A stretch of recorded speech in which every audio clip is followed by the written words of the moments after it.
Formation age کے معزز ناظرین کو نعیم کی طرف سے السلام علیکم۔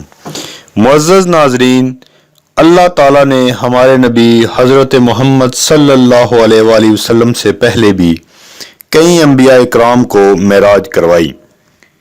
جس طرح ہمارے نبی باقی معجزات میں دیگر انبیاء سے افضل ہیں، اسی طرح آپ کی معراج بھی باقی انبیاء سے افضل ہے۔ معزز ناظرین، آج کی اس ویڈیو میں ہم آپ کو بتائیں گے کہ کن کن انبیاء کو کس طرح سے معراج ہوئی، لیکن اس سے قبل جن لوگوں نے ہمارے چینل کو سبسکرائب نہیں کیا ان سے گزارش ہے کہ ہمارے چینل کو سبسکرائب کر لیں اور بیل آئیکن کو پریس کر لیں تاکہ ہر نئے آنے والی ویڈیو فوری آپ تک پہنچ سکے۔ معزز ناظرین، حضرت موسیٰ علیہ السلام کی معراج یہ ہے کہ وہ کوہ طور پر پہنچے اور بغیر واسطے کے اللہ سے ہم کلام ہوئے۔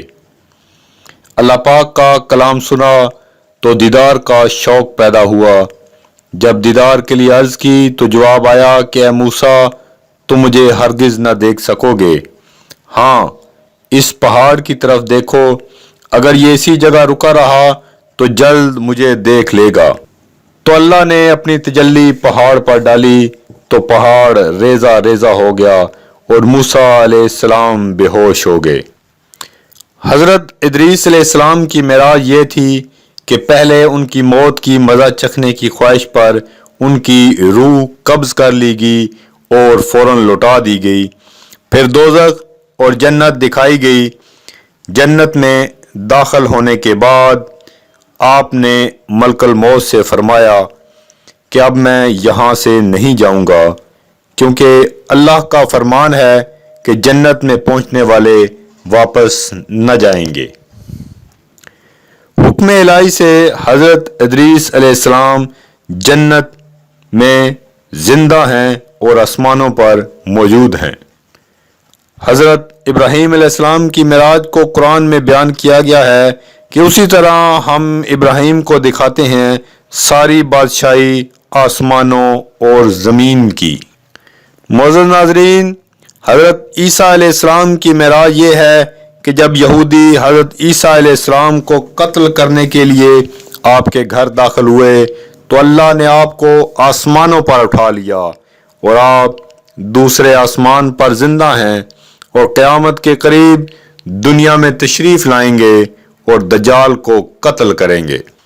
معزز ناظرین، جبکہ حضور اکرم صلی اللہ علیہ وآلہ وسلم کی معراج یہ تھی کہ آپ معراج کی رات ام ہانی کے گھر سے مسجد الحرام گئے اور پھر مسجد اقصیٰ گئے اور مسجد اقصیٰ میں انبیاء کی امامت فرمائی اور انبیاء سے خطاب فرمایا۔ اس کے بعد آپ آسمانوں پر تشریف لے گئے اور وہاں انبیاء سے ملاقاتیں فرمائیں اور یہاں سے سدرۃ المنتہا پہنچے اور بیت المعمور میں فرشتوں کی امامت فرمائی۔ اس کے بعد عرش کی طرف حضرت جبرائیل علیہ السلام کے بغیر سفر کیا اور قرب خاص میں پہنچے، اپنی آنکھوں سے اللہ کا دیدار کیا اور خاص خلوتوں میں اللہ سے باتیں کی اور معزز ناظرین پنجگانہ نماز کا تحفہ حاصل کیا۔